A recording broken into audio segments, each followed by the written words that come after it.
Hello, and welcome back to Baby Elias's stories. We now return to the Meiji Guillotine Murders by Fūtarō Yamada, translated by Bryan, Karetnyk. Esmeralda the Miko. Chapter 5. Earlier, when Kazuki had said that he was heading home, the place he had in mind was the former Edo residence of the Saga domain. Of course, it is unimaginable that he should be the owner of such an abode. Kazuki was merely a resident in the row of tenement houses that were built in place of walls around the daimyo's mansion. While most of the mansions that once belonged to the supporters of the shogun had been seized or lay empty, this one was in fine fettle.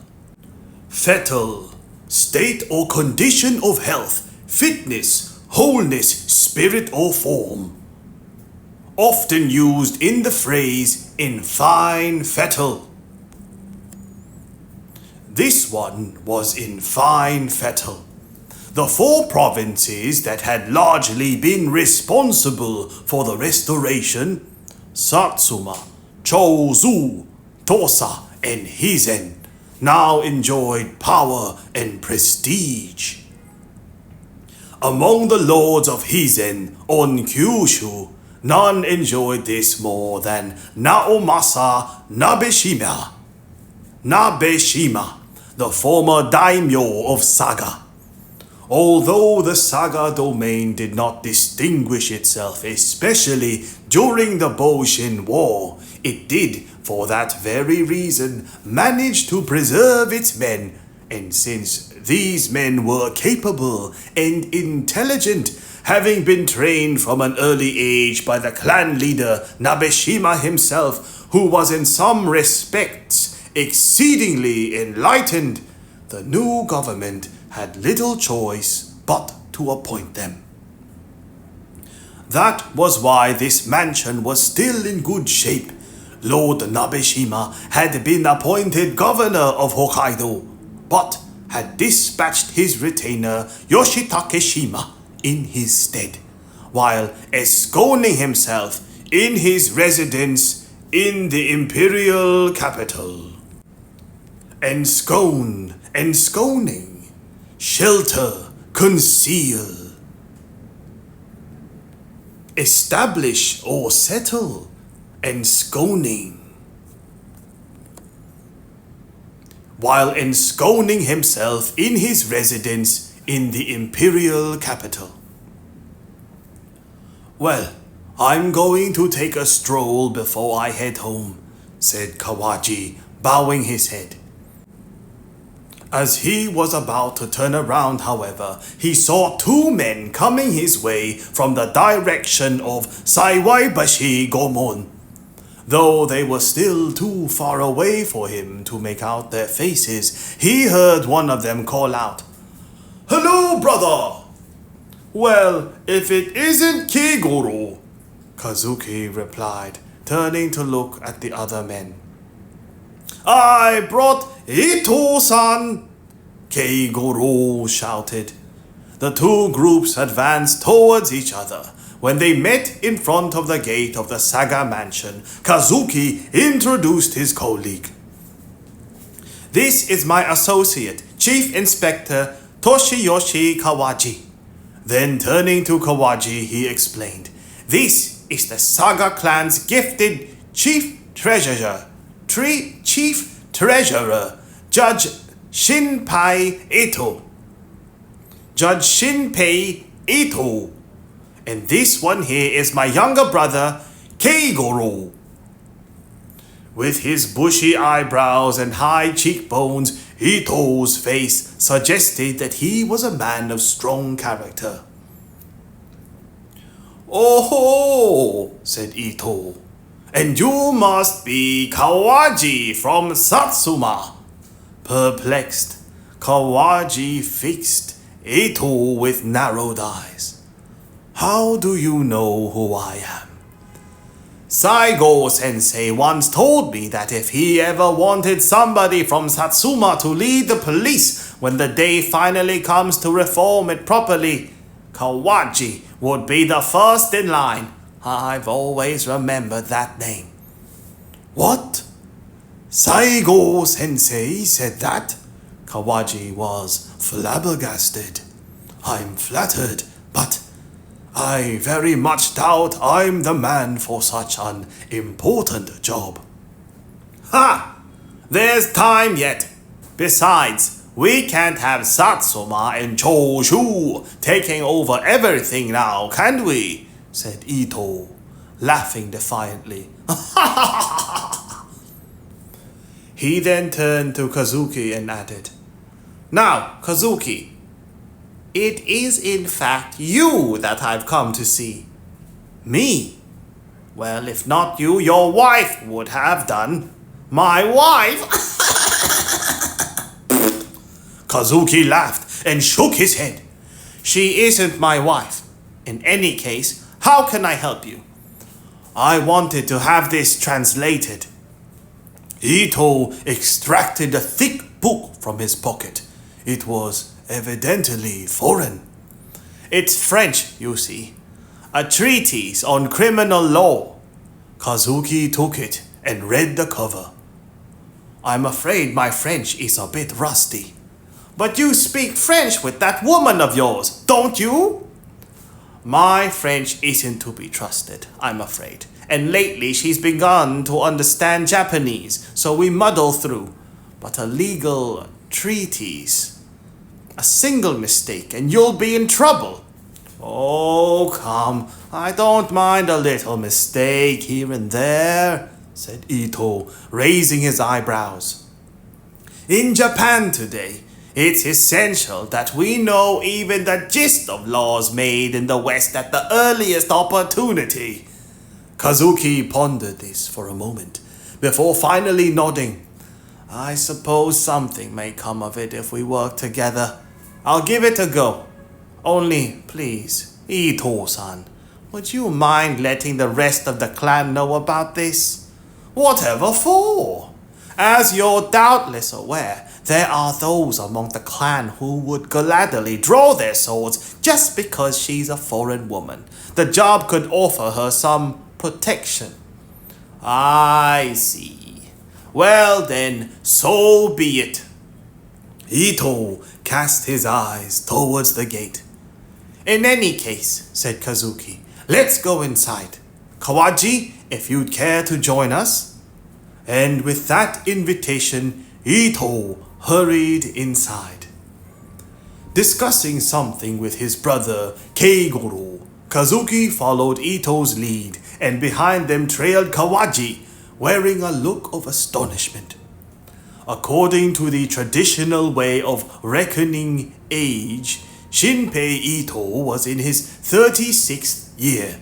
He had been born to a minor branch of the family, and although his name had not been lined up for inclusion in the family shrine, he had already established an outstanding reputation for himself within the clan. In those days, many young men were in awe of him. Even Kazuki's 21-year-old brother, Heikurō, was a disciple of his. 5 years later, though there would come a twist of fate, and after having been the ringleader of the failed Saga Rebellion, Ito would be put to death along with Heikurō. Even Toshimichi Okubo, who gave the order for their execution, was so impressed by his last moments that he noted his diary that Heikurō had looked like a man among pirates. But of course, at this point in time, only the celestial deities knew what the future held. Unaware of this tragic fate, Heikurō walked and talked with his brother fondly as though they had not seen one another in some time. Like Kazuki, he had a handsome and energetic appearance, as well as the naturalness of youth. Eventually, Kazuki called out to the briskly walking figure in front of him. "Ito-san!" "Yes?" "Kawaji and I were debating on the way here. The question was, can there be a just government?" "Oh ho!"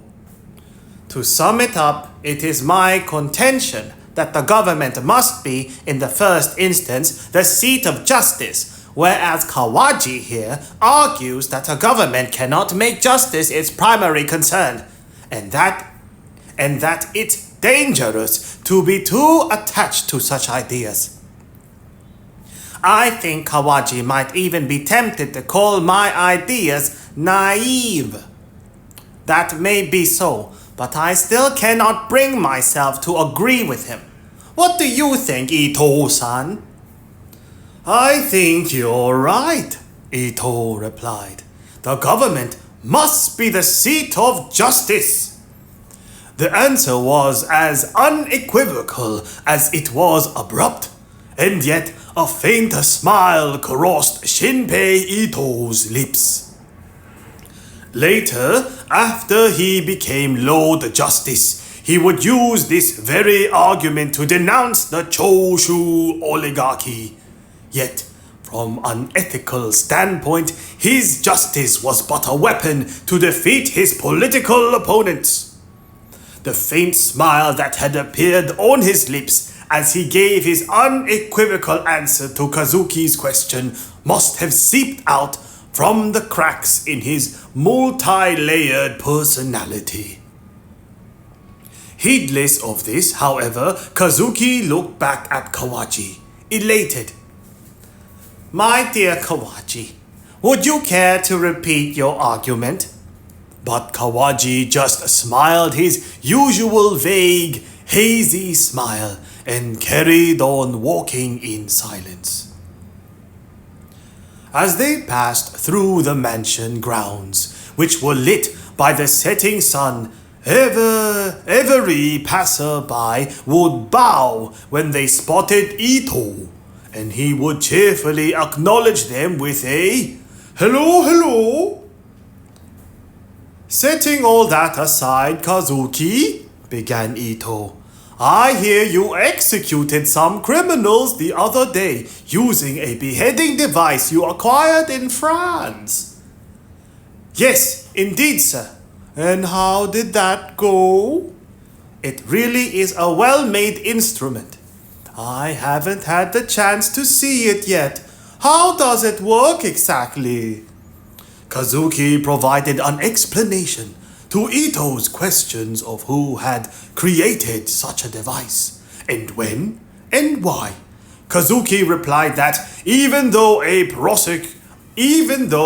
precursor had apparently been devised long ago, a doctor by the name of Guillotine had, during the French Revolution, and in consultation with a man called Sanson, who himself came from a long line of executioners, improved on the original design in order to dispatch a great many of those criminals condemned to death in a way that was not only quick and reliable, but also painless and humane. He then told him how the instrument had been named after this guillotine, and how the criminal would be laid out on the scaffold, and how afterwards the iron axe would drop down from above, severing the criminal's head. "But," he added, "simply letting the blade fall squarely would ruin it, and so to reduce the shock they had devised the idea of making it triangular. The irony was that soon afterwards the sovereign Louis XVI and later his queen Marie Antoinette had themselves been put to the guillotine. Moreover, Even after the tempest of the revolution had blown over, the device had become so esteemed that some 80 years later it was still being used to carry out executions in France. Did you ever see one in action while you were in France? Alas, no, Kazuki replied. I heard that during the revolution they used to do it in public squares, but these days they carry out the executions in prisons. I tried it out for the first time just the other day. Some years earlier, the shogunate had sent an embassy to Europe to negotiate the scrapping of a treaty that had opened up the port of Yokohama to foreign trade. At just 20 years old, Keishiro Kazuki, said to be one of the most skilled swordsmen in the Nabeshima clan, was appointed the chief delegate's guard. Ultimately, not only did the mission's 6-month embassy in Europe fail to achieve its aim, but having gone out for wool, they came back shorn. Shorn, past participle of shear, to cut off the hair from, to cut or clip hair, wool, etc. from someone or something. Shorn.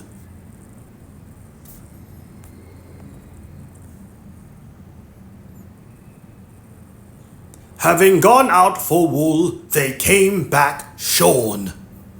When the group returned, they were all enthusiastic supporters of opening up the country, and that is why they were all immediately placed under house arrest. Fortunately or unfortunately, Kazuki had fallen ill during his time in Paris and had been unable to return with the rest of the mission. Even after his recovery, it had been exceptionally difficult to find a decent ship to Japan. By the time he managed to eventually return secretly aboard a French ship, he had been in Paris a total of 3 years.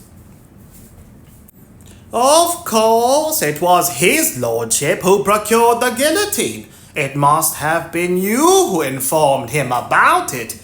Still, I'm surprised the French government allowed such a thing to be exported. Actually, I had it specially made, Kazuki replied in a whisper. You recall that man called Sanson, whom I just mentioned, the one who came from a long line of Persian executioners. Well, it was the 4th generation of that family who put the king and queen to death during the French Revolution. Apparently, it was the custom whenever a man was guillotined to take him by his bloodied hair and hold the head aloft for all and sundry to see.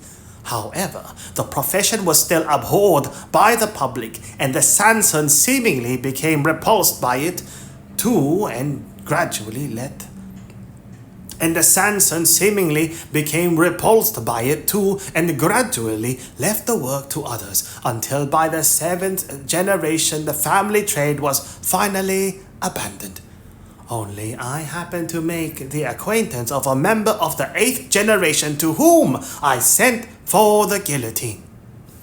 And how exactly did you come to meet this man? I happened to lodge with his family when I was left behind in Paris on my own. I see. Shinpei Ito fixed Kazuki with a strange look. But just then, there came an unusual cry from up ahead.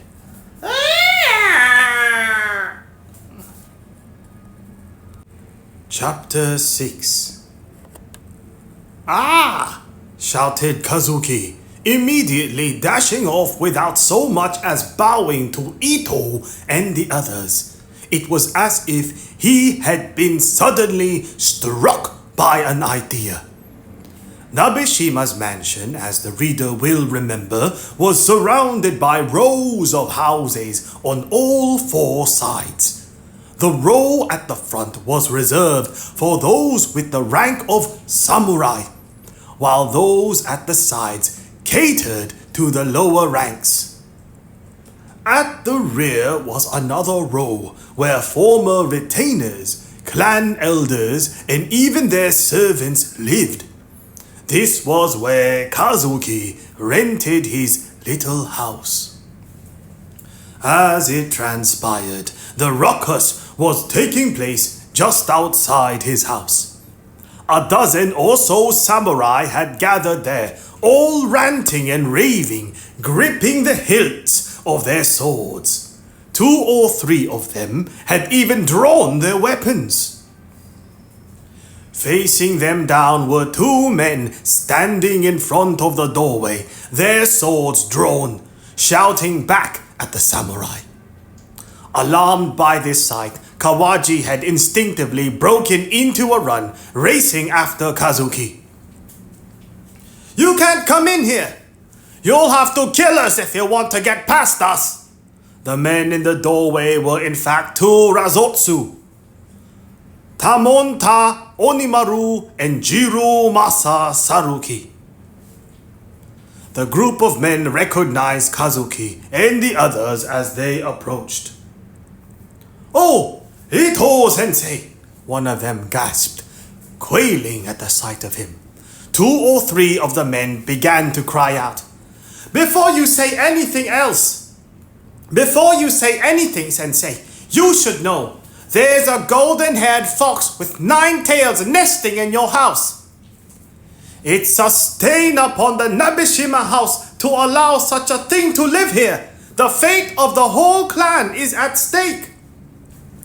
That's why we've come to drive it out. Surely you wouldn't prevent us, sensei?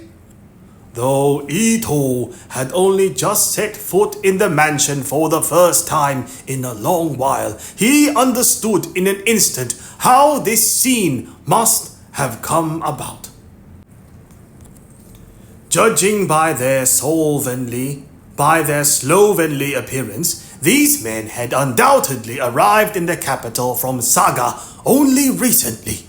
And though this was a new age of government, it did not necessarily follow that everybody supported the opening up of the country. The simple and naive believed that the policy to expel the barbarians would be continued because the group which previously advocated it now held the reins of power. Many in the Saga clan were relatively open-minded, but there were also those who had been brainwashed by the Bushido Code espoused in Tsunetomo Yamamoto's influential Hagakure, and adhered more stubbornly to the old ways than other clans did. And so, having heard that something strange was living in the mansion, the rabble must have marched there, unable to ignore it. It looked as though the men had already come to blows. Some of the samurai from Saga, some had their kimonos torn, while others had bloodied noses. Meanwhile, the Razotsu, Onimaru's hat, had been knocked off, while Saruki's face was purple and swollen. As Kazuki pressed ahead, Ito stopped him. Wait! He shouted. Give me that book. He took the volume he had just given Kazuki and marched ahead himself. It's not that I don't understand your feelings, but all the same, this won't do. But why not, sir? I have important business with the very person you're trying to oust. What business might that be, sir? This is a book on French law, and I need it translated urgently, he said, brandishing the volume. You may well want to cause a ruckus, but I have orders from the Grand Council of State. This is absolutely vital to the national interest. Ito's voice boomed as he glared at each of them in turn. If you prevent me, then this old man will suffer the consequences. If that's what you want, then be my guest. Shaken by this, the samurai turned their backs and walked off, grumbling and foaming at their mouths. The two Razotsu collapsed to their knees. "That was a close shave," said Kazuki as he approached. Hearing his voice, the two men quickly got unsteadily to their feet. "Are you both all right?" he asked.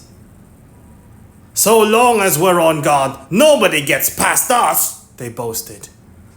"My sincere thanks," he said with tears in his voice. Kawaji noticed that this young colleague of his who could be so curiously hard-nosed also had another side to him. One that was easily moved to tears. He was moreover stunned to see those two Razotsu there on duty. Only 10 days ago, he and Kazuki had caught 5 corrupt Razotsu and threatened to use the newly imported guillotine on them. They had been so afraid that they couldn't even stand up. Kazuki had been half joking, of course, and later pardoned them. But to see them now on guard here came as quite a shock to Kawaji. "I decided to have them come here in shifts on their days off," Kazuki explained. "It just so happened that 2 were here today. Those men from Saga are dangerous. My instinct was right." Kazuki opened the door and stepped inside. Kawaji, Ito, and his brother followed him, but immediately stopped in their tracks, standing there on the earthen floor.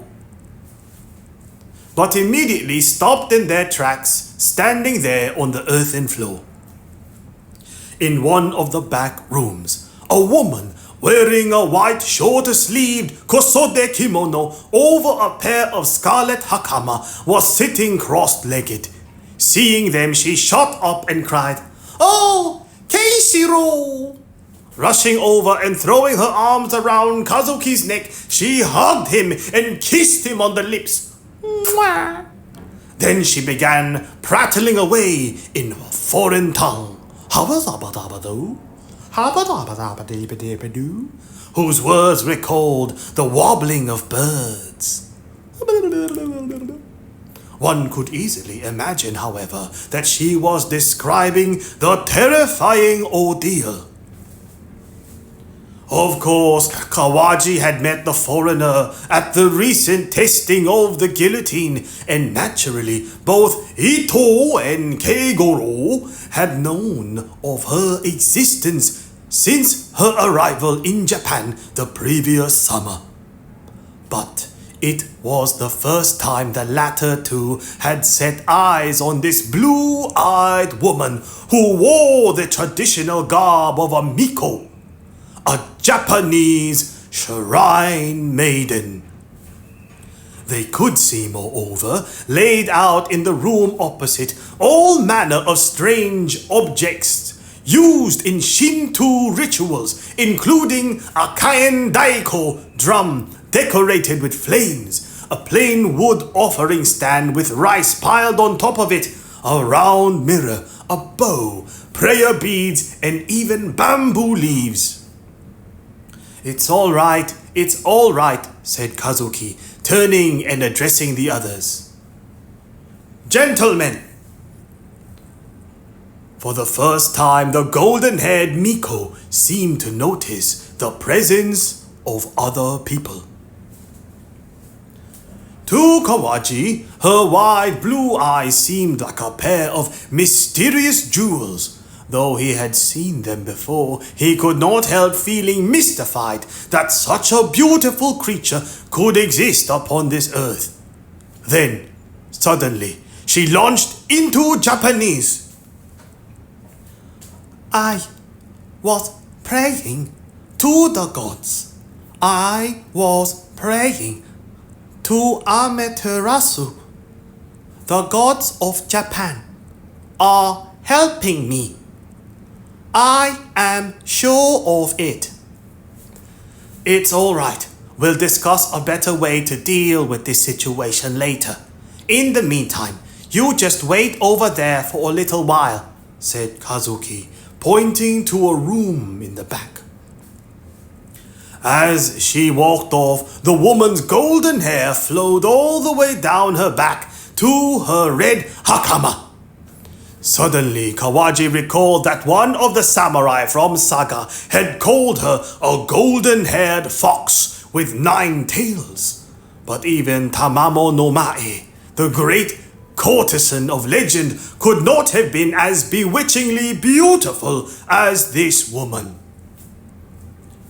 When the shoji closed, Ito, who had until then been standing bolt upright, watching this scene unfold, muttered, still keeping a firm grip on his emotions. Was that what they call a kiss? In France, it's called un baiser. It's a custom of theirs, I'm afraid to say, said Kazuki, now blushing slightly. It pleased Kawaji no end to think that this man was not impervious to embarrassment. Still, it's mightily impressive that a woman of such otherworldly beauty would go running after you. How on earth did you get to know her? Well, as I was telling you, she's the daughter of the family I lodged with in Paris, replied Kazuki, pausing and smiling mischievously.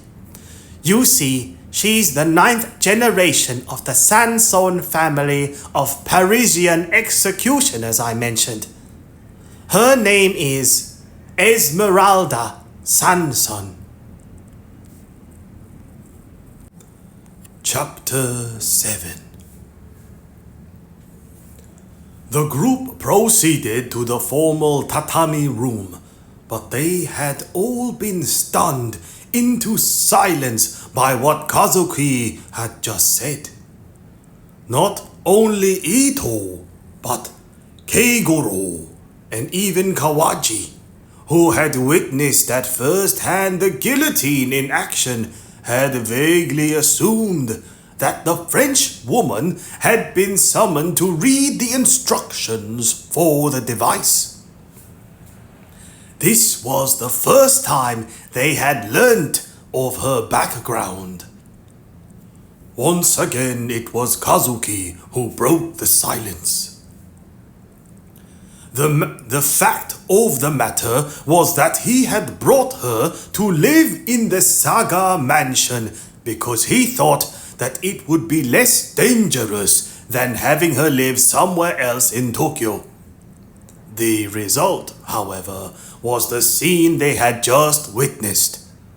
While the old residents seemed to have gradually come to tolerate her, the new arrivals from Saga were trouble. They had been sent packing for now with that excuse about the translation of the French legal treaties, but her future seemed far from secure. Does Ito-san happen to know of any place she might be given refuge? I'm not sure that I do, said Ito, looking doubtful, for he himself knew perfectly well just how pig-headed the people of Saga could be. Kazuki, you really are going to a lot of trouble over this, Kawaji put in. He recalled how, just the other night, Esmeralda had come to the prison disguised in a long veil. Since she could never have gone there wearing French clothes, he had assumed that Kazuki had dressed her as a Miko as a last resort. But now, much to his surprise, he found that he dressed her as one at home as well. The disguise was no doubt for the benefit of the men from Saga, and was likely worn for the very same reasons that Kazuki wore the suikan at the Imperial Prosecuting Office. Still, Kawaji could see the clouds already gathering on the horizon, and he, too, had no idea where they might take the foreign lady. Brother, Heikurō whispered anxiously, with a look of concern. couldn't we just send her back? Just then, raised voices could be heard outside. You can't come in here! No, you can't! You must leave! It was the two Razotsu again. In response, a hoarse voice reprimanded them. As Kazuki strained his ears, a look of consternation and bewilderment came over his face. But he immediately called out, Oh, this one's all right. Please, let him in. The old man who entered was not alone. He must have been around 60, and he was accompanied by a beautiful young girl wearing a high shimada chignon. Oh, you brought Onui! There was a swelling note of panic in Kazuki's voice, but the old man suddenly cut in, looking somewhat surprised. Ah, Ito! After the two of them had exchanged pleasantries, Kazuki made the introductions. Kawaji, he explained, was a colleague of his from the Imperial Prosecuting Office, while the old man was Naotsugu Manabe, a former official in the Saga domain who now occupied high office in the Ministry of War. The young lady was his daughter, Onui. Manabe turned to Kazuki. I was on my way to call on his lordship when I heard about the disturbance. The man with the half-grey chonmange looked every bit the sweet old gent, but at the same time he was clearly displeased. If we let it carry on like this, then sooner or later something bad is going to happen, he said, suddenly casting a glance towards the neighboring room. Is she in there? She is, Kazuki replied, before calling out in a foreign language. The only word that the others could make out was the name Esmeralda. Oui, came the reply from the next room. It was soon followed by a quiet and curious kind of singing. Or rather, it was not so much singing as it was chanting or incantation. Achime u ametsuchi ni kyurakasu wa sayurakasu kami wa gamo kami koso wa kine ni kiko Kuranaraba. Manabe's face clouded over with fear.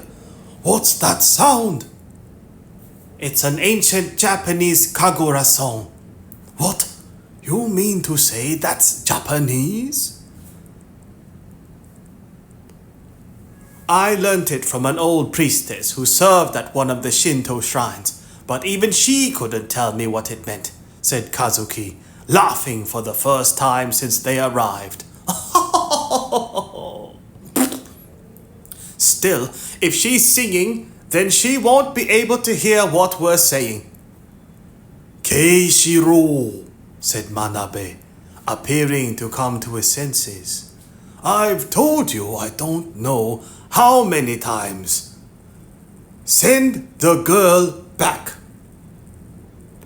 I myself have told her, I don't know how many times, but she just won't listen. Whether she listens or not, so long as the girl is here, we can't do anything about Onui. Why, she's 22 already. How long do you intend to make her wait? Father, please, said Onui, hurrying to stop him. Her cheeks were blushing a deep red. I don't mind. Is that why you came here? Well, no, it isn't. But I'm saying this for Keishiro's sake. After all, I'm like a father to him. Who was it, if not old Manabe, who raised him and his brothers? Father! No, I'm not looking for gratitude.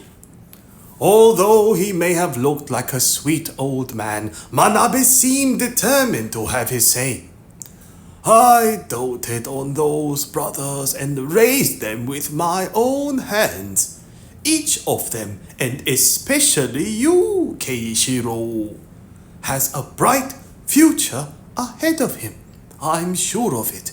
But of all things, to lumber yourself with some Western savage, what in heaven's name has got into you? Who would be fooled by this cheap imitation of a Miko? His voice was trembling.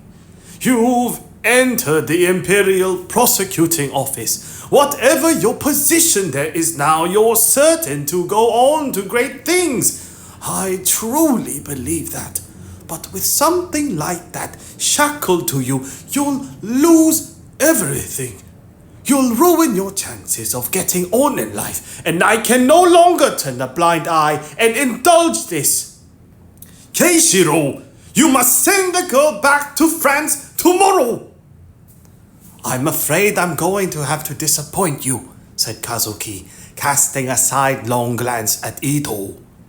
Ito-san has entrusted me with having this book on the French law translated as a matter of urgency, and so the girl's presence is vital. What's this? Said old Manabe, glancing at Ito. That sort of work shouldn't take long, no more than 6 months or a year. Very well then, do it if you must. But wait. Didn't you just say that it was needed urgently? In that case, a month should do the trick. And then once you've finished the job, send her back immediately. Kazuki gulped. And besides, the old man continued, slapping his knee. When his lordship heard about the commotion earlier, he said he was concerned for the girl.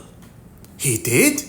I do not think it right to cause his lordship such concern, and you're wrong if you think I'll permit the source of all this trouble to live under our roof. Having received this final blow, Kazuki was unable to utter a single word and was left looking at the old man like a fool. He merely nodded in agreement. Well, do as you say, he said eventually. You will? You'll send her home? When? When will you do it? When the work is finished, in around a month's time, or rather before the month is out, he said flatly. Meanwhile, the girl's singing continued unabated. Achime, oh, Satsuoraga, Motaki no Mayuki, Okoyama ni, Mikarisu Rashimu, Yumi no Hazumi yu. Kawaji tilted his head, wondering whether Kazuki could really make such a promise. But just then, Kazuki spoke. Uncle, I fear your expectations of me are simply too great. Do you really think I have a career ahead of me in the Imperial Prosecuting Office? Although Kazuki was not related to Manabe by blood, he always called him Uncle. So long as you steer clear of that fixin' you do. Of course. By the way, Uncle, have you met young Kawaji here? He's a fellow countryman of Saigo-sensei. He's been touted as one of the future leaders in law and order. What on earth did you say something like that for? Said Kawaji, flustered. Ah, you're from Satsuma, said Manabe, raising his eyebrows. I don't much relish the idea of letting men from other clans feel so comfortable in our house. He had little goodwill towards men from Satsuma on account of the habit the higher-ups at the Ministry of War, namely those who came from Satsuma and Chōshū, had of throwing their weight around. So, this man is my competition, as it were, said Kazuki calmly, paying no mind to the old man's compliments, paying no mind to the old man's complaints. How about I put your mind at rest by showing you just how determined I am to get on at the Imperial Prosecuting Office? Determined? How? Asked the old man, his eyes wide with astonishment. You mean to prove it to me? Well, all kinds of cases are brought before the Imperial Prosecuting Office. Then there are those that we find too. Of the next 2 or 3 difficult ones, say, or even the next 4 or 5, I'd like to show you which of us, Kawaji or I, can solve them quicker. As he said this, Kazuki turned to face Kawaji and, using the eye that old Manabe couldn't see, winked at him. He had intended it as a sign for Kawaji to play along, but his friend was so taken aback by this strange and unexpected proposal that he was at a loss for words.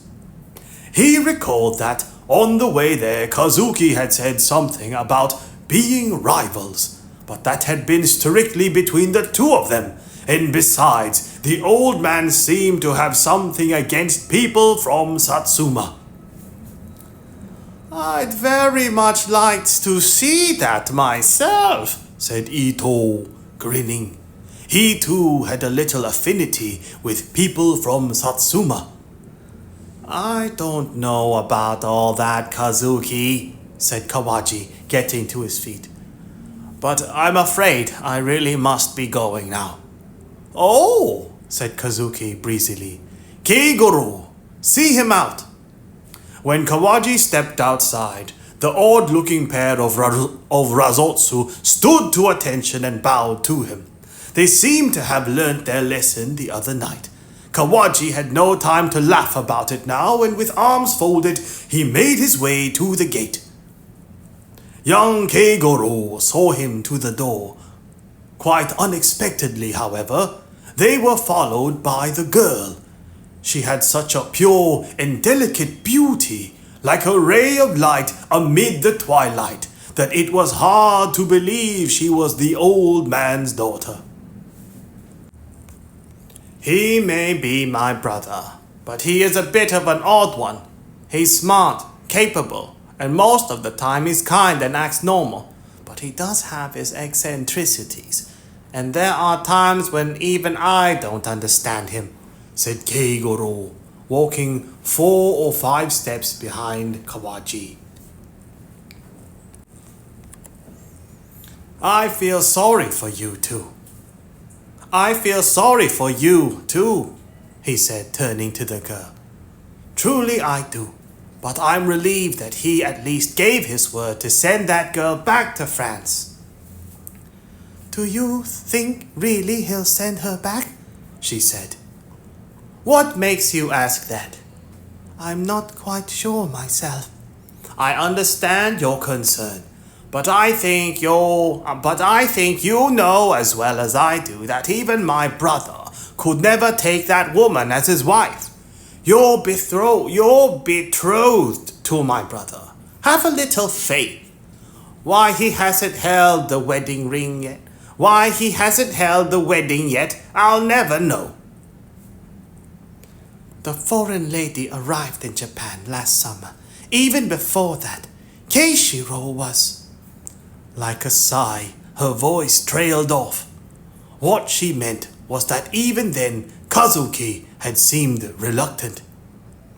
Surely you don't mean to say that he... No, she replied with a resolve that was surprising for one so tiny. I believe that Keishiro loves me.